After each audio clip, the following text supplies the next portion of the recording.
Boa noite, meu nome é Júlia Dalicorte e junto com o Roberto Schinda será feita a apresentação de um planejamento de implantação e condução de um sistema agroflorestal para uma propriedade em Colombo.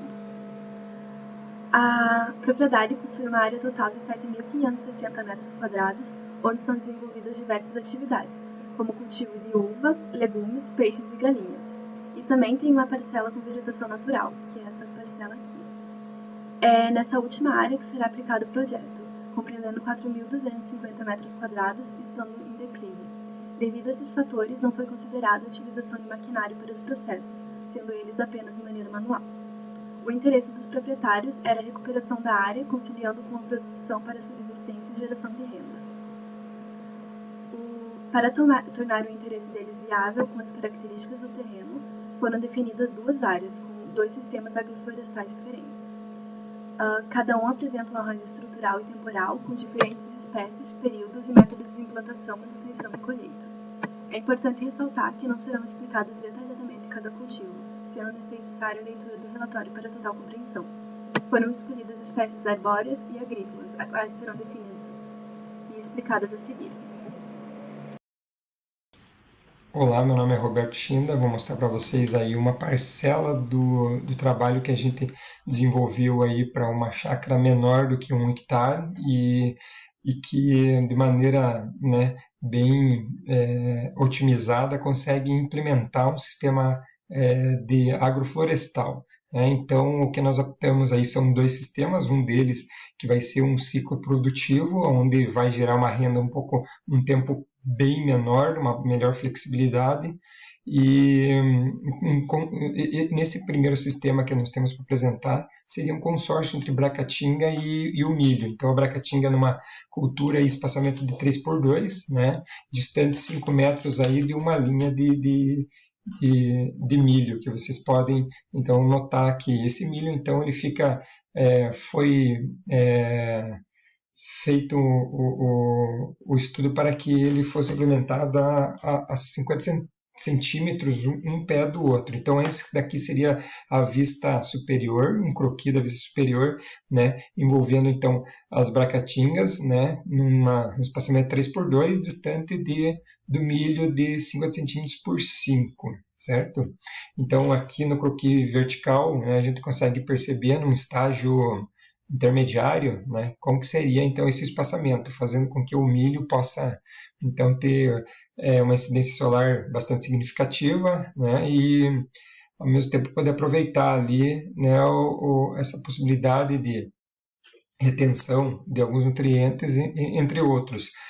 Por que a escolha da bracatinga e do milho? Primeiramente da bracatinga, é uma árvore que tem um crescimento significativo, em 2 anos ela consegue atingir até 8 metros, então na década de 90 ela tinha um valor econômico um pouco melhor, mas hoje ainda ela faz parte do sistema produtivo, da cadeia produtiva das pequenas propriedades, pequenos agricultores, em virtude da utilização da sua madeira, que pode ser para benfeitoria, energia, alguns comercializam, mas ela cai como uma luva aí numa, digamos assim, numa pequena geração de renda e até porque ela pode ser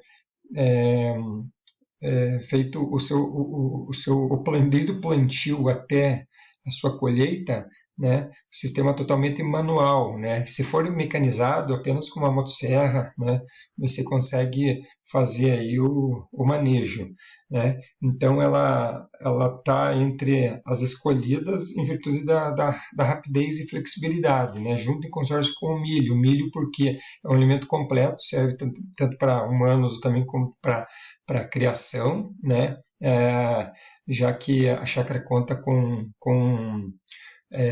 algumas galinhas, uma criação de frango razoável, e que pode utilizar então o próprio milho, diminuindo aí o custo elevado das rações concentradas, tornando ela na modalidade um pouco mais para caipiras, E é uma semente facilmente disponível e também é lógico que o excesso você consegue comercializar rapidamente. No sistema 2, foi definido um consórcio entre erva mate e frutíferas, sendo elas a pitanga, a cerejeira do mato e a aroeira. Esse sistema favorece a regeneração da área, assim como a geração de renda pela venda das folhas da erva mate e dos frutos das frutíferas. Todas as espécies escolhidas possuem um bom crescimento na região, sendo necessário apenas alguns procedimentos para o seu desenvolvimento. O arranjo escolhido foi o microzonal em fileiras, com fileiras triplas de erva mate e únicas para cada frutífera.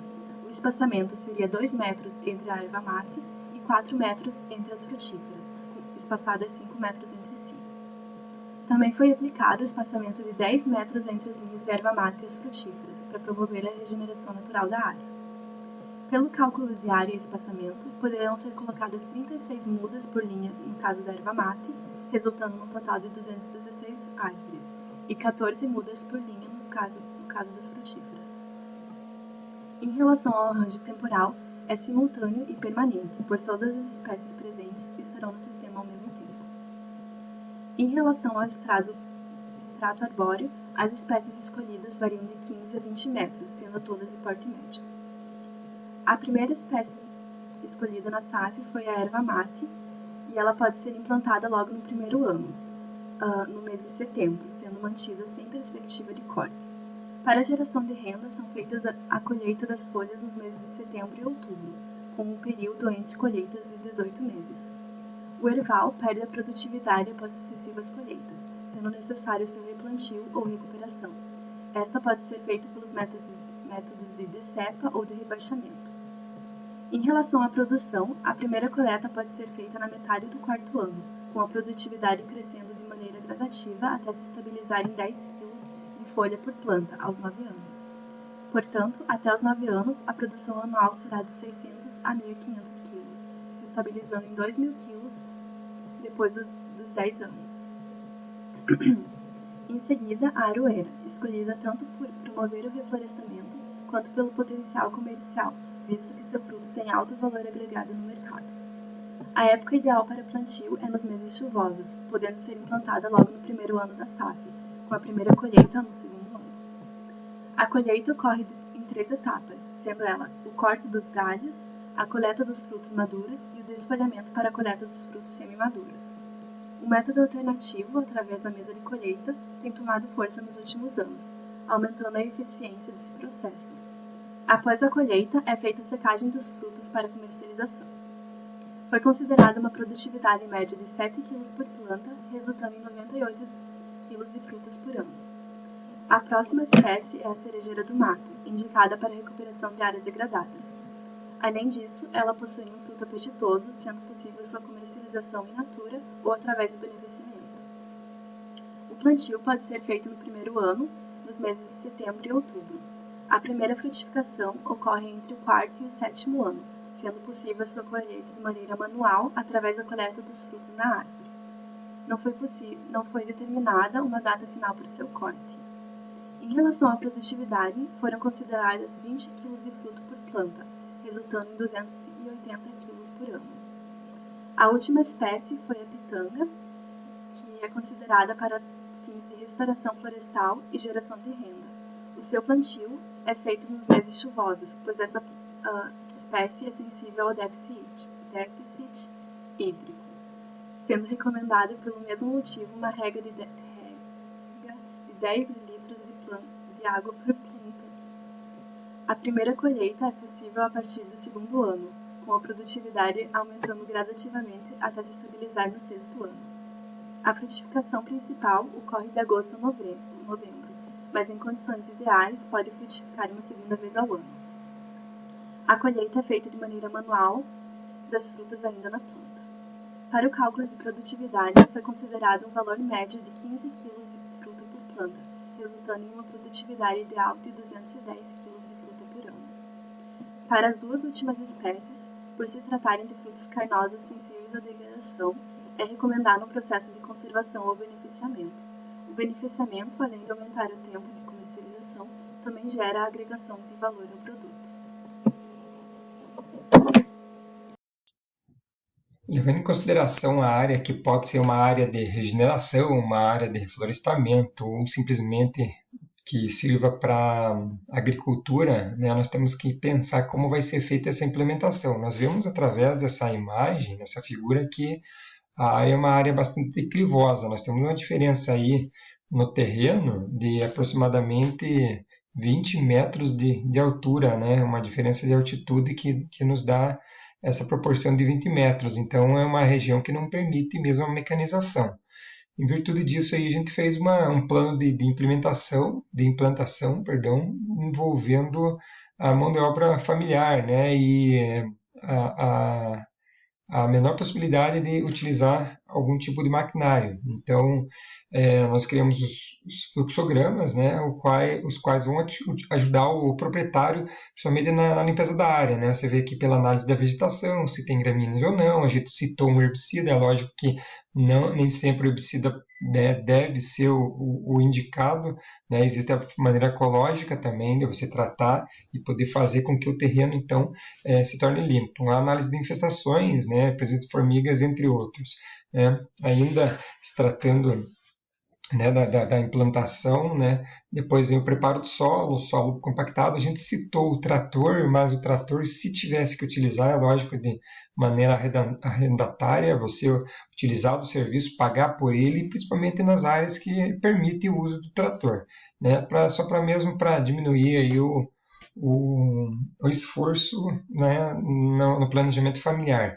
Né? Depois vem o plantio, né, distribuição de mudas, adubação da cova, e a gente citou aqui a plantadeira manual, né, e posicionamento das mudas.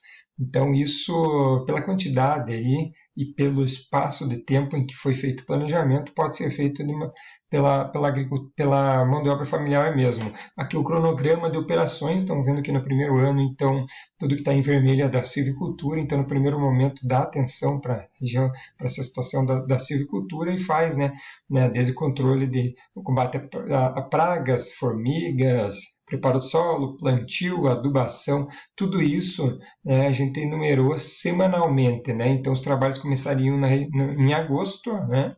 E depois, para que aproveitasse a época das chuvas, né, outubro e novembro, a gente estivesse fazendo o plantio e adubação. E depois disso, né, é lógico que viriam as manutenções, né? Então aqui no cronograma do segundo ano a gente já vê em amarelo então a agricultura, que seria o milho, certo? Então aqui um cronograma bem específico também, né? Mensal, distribuído por semanas, certo? Então para que seja feita uma forma aí gradativa, né, e compensatória para o final. Né? O plano de manutenção, né, nós optamos dessa forma. Né? Então vocês podem perceber aí que o controle, principalmente de pragas e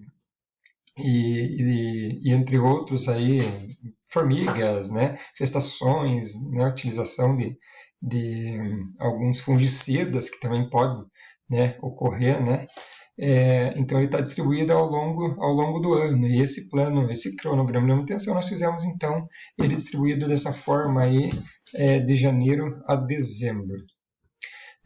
No plano de manutenção também criamos um fluxograma, na verdade são 2 fluxogramas, onde o primeiro aqui seria a manutenção, né, do primeiro ano, ou assim chamamos a partir do momento em que está instaurado a unidade da silvicultura, a gente daria então atenção para esse fluxograma. Daí, a partir do segundo e terceiro ano, né, os outros anos, né, utilizaríamos esse outro fluxograma aqui, que daria ótimas condições aí para que eles pudessem então desenvolver da melhor maneira possível aí o seu empreendimento, né? Então fica aqui nosso recado para que, né, da melhor maneira possível eles consigam, né, obter os objetivos. Aqui as referências das imagens, né? E agradecemos aí a oportunidade.